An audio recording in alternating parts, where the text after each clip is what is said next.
Hi friends, welcome back to my channel Ramya's world. నేను మీ రమ్యాని. ఈరోజు ఒక మంచి ఇటాలియన్ రెసిపీ చేసి చూపిస్తాను. అదేంటంటే white sauce pasta.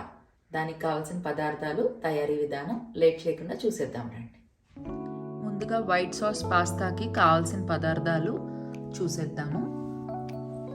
Broccoli, green and red capsicum, ఇవి shell pasta, cheese, butter, garlic powder, chilli flakes, Italian seasoning, oregano and black pepper powder, కొద్దిగా salt, sugar.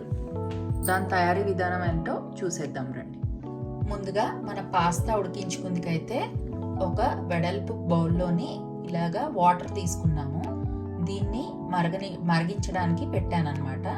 ఇది కొంచెం బాయిల్ అవ్వడం స్టార్ట్ అయిన తర్వాత అప్పుడు ఇందులో మిగిలిన ఇంగ్రీడియంట్స్ యాడ్ చేయాలి. ఇప్పుడు నీళ్లు ఉడకడానికి వచ్చాయి. మనం ముందుగా తీసుకున్న పాస్తా ఉన్నాయి కదా, ఏ పాస్తా అయినా వాడుకోవచ్చు.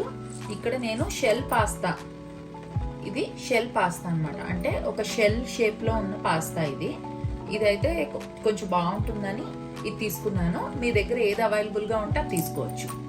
ఇది ఈ వాటర్లో వేసేస్తాను. వేసి ఒకసారి కలుపుకున్నాము. ఈ పాస్తా 90% వరకు కుక్ అయ్యే వరకు మనం కుక్ చేసుకోవాల్సి ఉంటుంది. యూజువల్గా పాస్తా ఒక 7 నుంచి 8 మినిట్స్ లోపల ఉడికిపోతుంది. ఒకసారి మధ్య మధ్యలో కలుపుకుంటూ ఉండాలి, సో దట్ అవి అడుగు పట్టకుండా ఉంటుందన్నమాట. లేదంటే ఇవి స్టార్చ్ వదలడం స్టార్ట్ చేస్తే అడుగును అంటేస్తాయి. సో ఒకసారి కలుపుకున్నాక ఇది బాయిల్ అవ్వడం స్టార్ట్ అయిన తర్వాత, అంటే ఉడకడం స్టార్ట్ అయిన తర్వాత కొద్దిగా ఆయిల్ వేసుకుంటే స్టిక్కీగా ఉండకుండా ఉంటుంది. మన పాస్తా ఉడకడం స్టార్ట్ అయింది. ఇప్పుడు ఒకసారి కలుపుకుని కొద్దిగా ఆయిల్ వేస్తున్నాను. జస్ట్ ఎక్కువ అవసరం లేదు, ఒక 2 స్పూన్స్, 1.5 నుంచి 2 స్పూన్స్ వరకు ఆయిల్ వేస్తున్నాను. ఇవి ఒకదానికొకటి అంటుకోకుండా ఉడుకుతాయండి.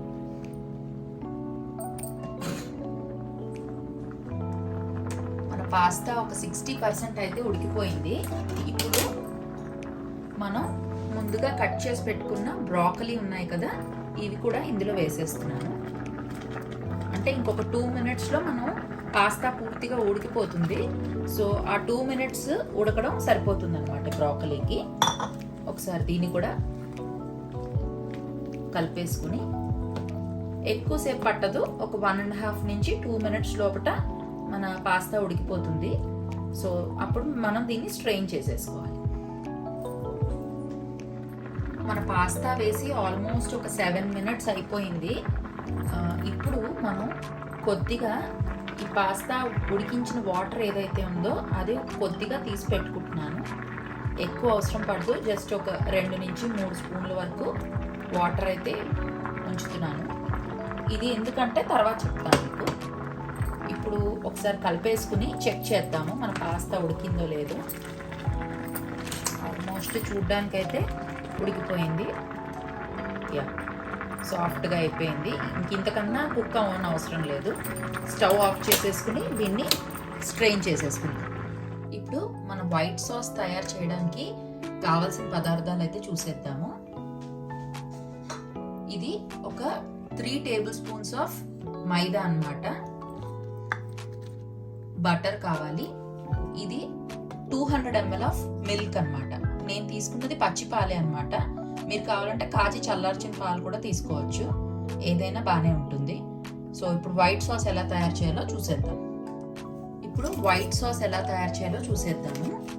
ముందుగా ఇలాంటి ఒక ప్యాన్ పెట్టుకుని అందులో బటర్ వేయాలి. బటర్ కొంచెం ఎక్కువగానే పడుతుంది. ఒక 3 చెంచాలు బటర్ అయితే వేస్తున్నాను. ఇది కాస్త బటర్ కరిగిన తర్వాత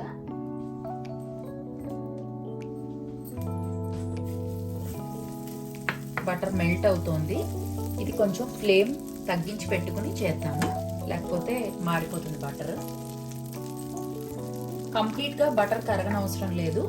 కరగడం స్టార్ట్ అయిన తర్వాత మనం తీసుకున్న మైదా ఉంది కదా, ఇది ఈ బటర్లో వేసేసి బాగా ఒకసారి మిక్స్ చేసుకున్నాము. కంప్లీట్గా బటర్ కరిగాక వేస్తే మైదా మాడిపోయే ఛాన్స్ ఉంటుంది. సో కంప్లీట్గా కరగనవసరం లేదు, కొద్దిగా కరిగితే సరిపోతుంది. మైదా వేసేసి ఒకసారి మైదాని బటర్లో వేయించేసుకుందాం.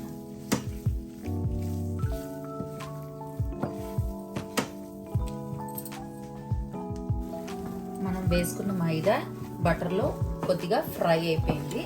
ఇప్పుడు పాలు ఉన్నాయి కదా, ఇవి కొంచెం కొంచెంగా పోసుకోవాలి, లమ్స్ ఫామ్ అవ్వకుండా.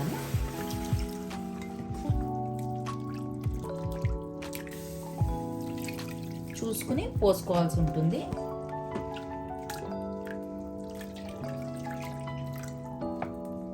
ఇప్పుడు ఈ మిల్క్లోని దీన్ని బాగా మిక్స్ చేయాల్సి ఉంటుంది. మనం వేసుకున్న మైదా ఏదైతే ఉందో పాలల్లో కరిగే వరకు బాగా మిక్స్ చేయాలి. మనం వేసుకున్న మైదా అంతా పాలల్లో బాగా కరిగిపోయింది. ఇప్పుడు దీన్ని ఒక బాయిల్ వచ్చే వరకు కలుపుకుందాము. లమ్స్ లేకుండా బాగా కరిగిపోయింది. ఒక 2 minutes ఇలాగా మరిగిస్తే ఇది బాగా థిక్ అవుతుంది అన్నమాట, దగ్గర పడుతుంది, కొంచెం క్రీమీ టెక్స్చర్ వస్తుంది. అప్పటిదాకా ఇలా విస్కర్ సహాయంతో కలుపుతూ దీన్ని మరిగించేద్దాం. నేనైతే ఒక 1.5 minutes నుంచి 2 minutes వరకు కలిపాను. ఇది ఇలాగా క్రీమీ టెక్స్చర్ వచ్చింది, చూసారా, థిక్ అవుతోంది. ఈ కన్సిస్టెన్సీ వస్తే చాలు. స్టవ్ ఆఫ్ చేసేసుకుని దీన్ని పక్కన పెట్టేద్దాం. ఇప్పుడు ఇలాంటి మరో ప్యాన్ పెట్టేసుకుని అందులో కొద్దిగా బటర్ వేస్తున్నాను.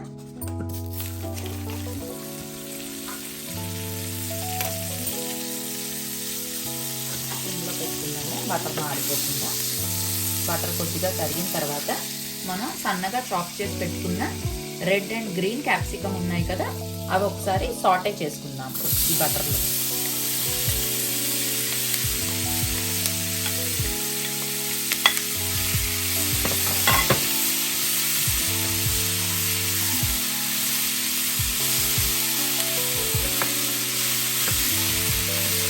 కంప్లీట్గా కుక్ అయిపోనవసరం లేదు, జస్ట్ ఒక 1 minute వరకు బటర్లో సాటే చేస్తే సరిపోతుంది. ఒక 30 seconds అయింది మనం క్యాప్సికమ్ ముక్కలు వేసి. ఇప్పుడు ఇవి ఉడికించిన స్వీట్ కార్న్ ఉన్నాయి, అవి వేస్తున్నాను.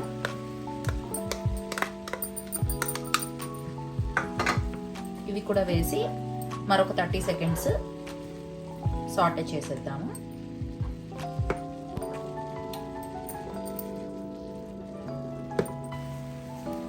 ఇప్పుడు ఒక 1 minute తర్వాత మనం ఇందులో మిగిలిన ఇంగ్రీడియంట్స్ వేసుకుందాము.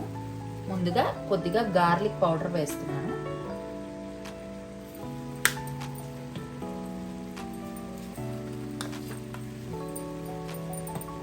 తర్వాత బ్లాక్ పెప్పర్ పౌడర్,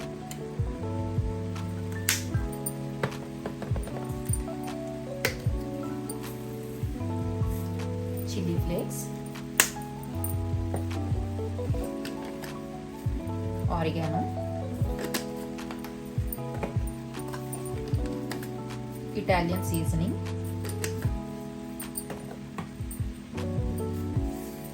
కొద్దిగా సాల్ట్, ఇవన్నీ వేసి ఒకసారి మిక్స్ చేసుకుందాం. ఇప్పుడు మనం దీన్ని పక్కన పెట్టేసుకుందాము. మనం ముందుగా ప్రిపేర్ చేసుకున్న వైట్ సాస్ ఉంది కదా, ఇది ఈ సాటే చేసుకున్న వెజిటేబుల్స్ అన్ని ఇందులో వేసేస్తున్నాను.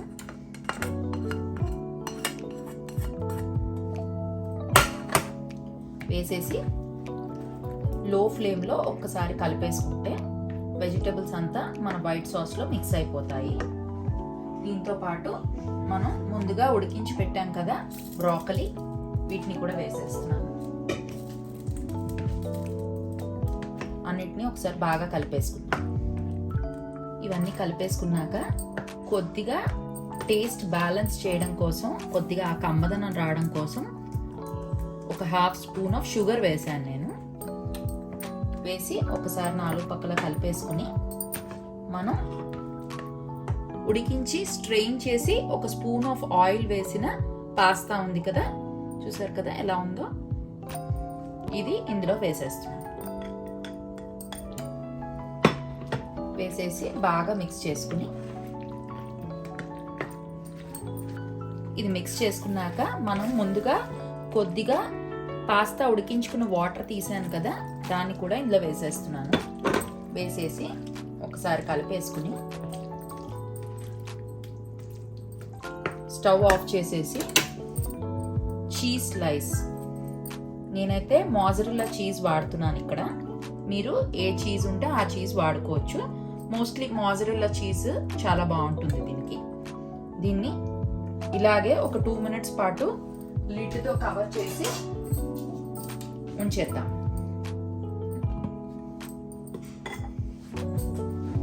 టూ మినిట్స్ అయింది, ఒకసారి లిడ్ తీసి చూద్దాము.